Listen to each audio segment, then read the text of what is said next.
है कि अब तो राशन कार्ड क्या, राशन भी तो पहले ही से नहीं मिलता था। थोड़ी बहुत कहीं खांड जो है वो मिलती थी, वो भी गई।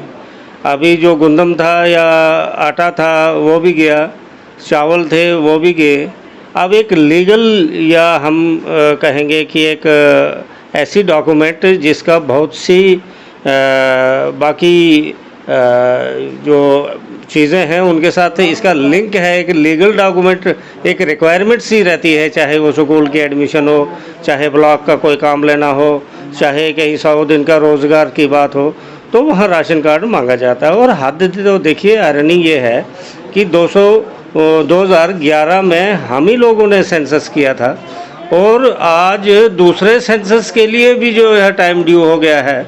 तो वही 1971 के हिसाब से जो है 3 मर्द और 2 औरतों को, या 71 से पहले जो पैदा हुए हैं उन्हीं को राशन मिल रहा है। तो बड़ा अफसोस होता है कि रूट लेवल पे बहुत सी चीज़ें जो है अभी भी गांव में इम्प्लीमेंट नहीं हुई हैं।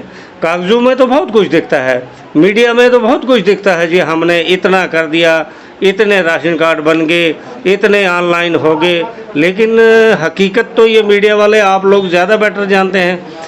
हमारे जो समाज में लोग हैं वो दर दर की ठोकरें खा रहे हैं।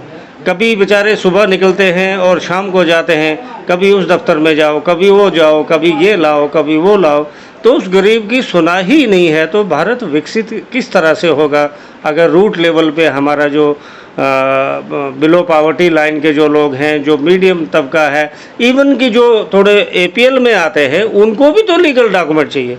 अब मेरे बेटे की अगर एडमिशन है तो मुझे मांगा जाता है कि राशन कार्ड की कापी दे दो, तो वो कापी हम कहाँ से लाएंगे? और वही पुराना रिकॉर्ड जो है आज भी पड़ा हुआ है, तो कोई सुनाई है ही नहीं।